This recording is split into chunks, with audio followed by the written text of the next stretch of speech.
राधे राधे सभी को। आपका स्वागत है हमारे चैनल नटखट के दीवाने में। चलो आज हम सुनते हैं कामदा एकादशी की व्रत कथा। तो सभी से ये विनम्र निवेदन है कि हमारी कथा को पूरे ध्यान पूर्वक सुने और पूरी कथा सुने, बीच में आधी अधूरी कथा ना सुने। आप सभी का धन्यवाद। शुरू करते हैं आज की व्रत एकादशी की व्रत कथा।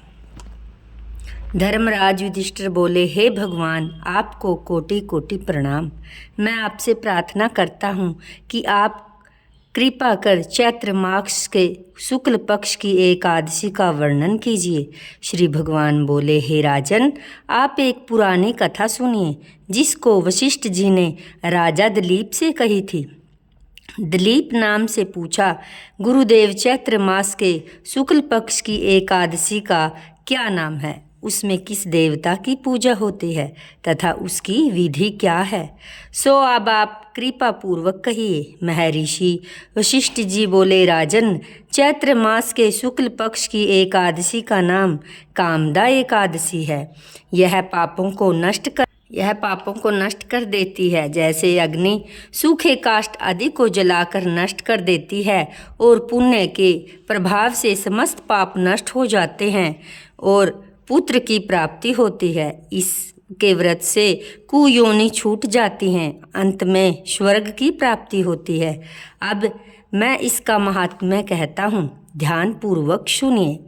प्राचीन काल में एक भोगपुर नामक नगर था।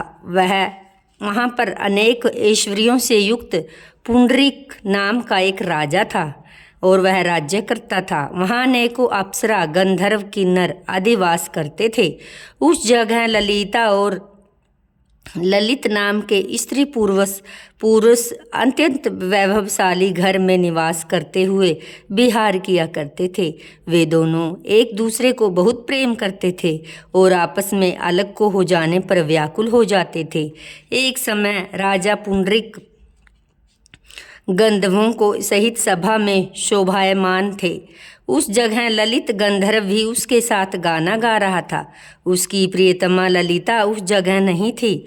उसको याद करने के कारण अशुद्ध गाना गाने लगा। नागराज कारकोटक ने राजा पुंडरीक से इसकी सहायता की। इस पर राजा पुंडरीक ने ललित को श्राप दे दिया, अरे दुष्ट, तू मेरे सामने गाता हुआ भी अपनी स्त्री का स्मरण कर रहा है। इससे तू कच्चे मांस और मनुष्य को खाने वाला होगा। तू महापापी है। अपने कर्म का अब तू फल भोग।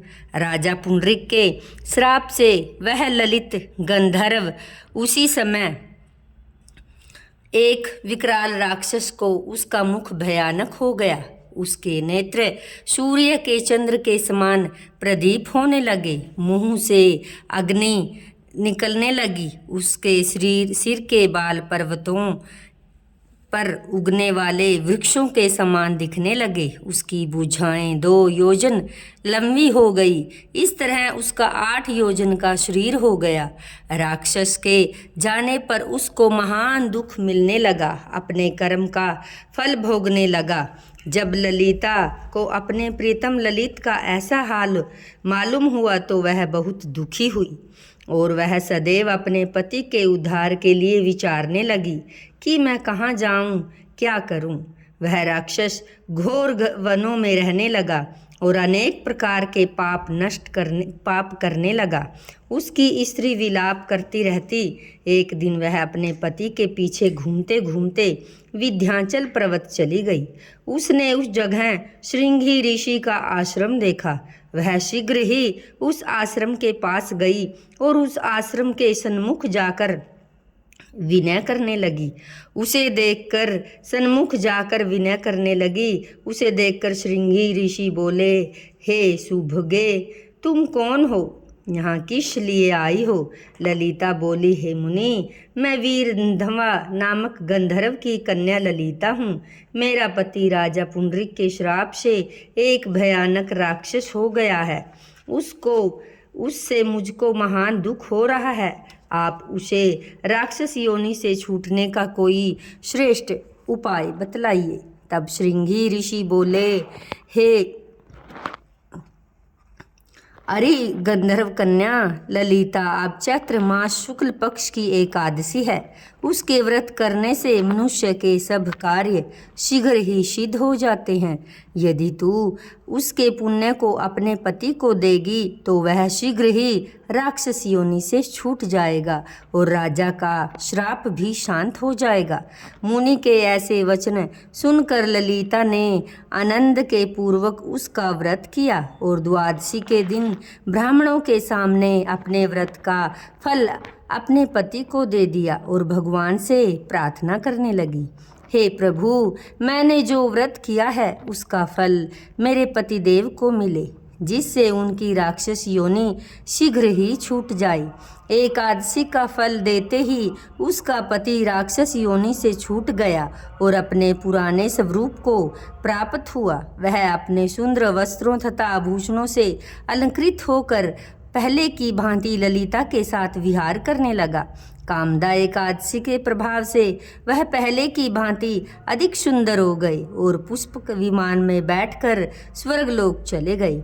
हे राजन, इस व्रत विधि के पूर्वक करने से समस्त पाप नष्ट हो जाते हैं। इसके व्रत से मनुष्य ब्रह्म हत्या आदि पाप और राक्षस आदि की योनि से भी छूट जाते हैं। संसार में इसकी कथा व महात्म्य के श्रवण व पठन से वाजपेयी यज्ञ का फल प्राप्त होता है। जय श्री राधे श्याम। हरि बोल। हरे कृष्ण। भक्तों, ये थी एकादशी की व्रत कथा। कामदा एकादशी की व्रत कथा आप सभी को कैसी लगी कमेंट बॉक्स में जाकर ज़रूर बताएं। अगर आप हमारे चैनल पर नए आए हो तो चैनल को सब्सक्राइब करें और वीडियो को शेयर ज़रूर करें। आप सभी का हमारी व्रत कथा सुनने के लिए बहुत बहुत धन्यवाद। श्री विष्णु जी की आप सभी के परिवार पर और आप पर कृपा बनी रहे। तब तक के लिए हम चलते हैं। राधे राधे। अगली वीडियो में आपसे मिलेंगे। जय श्री राधे श्याम। हरि बोल। हरे कृष्ण।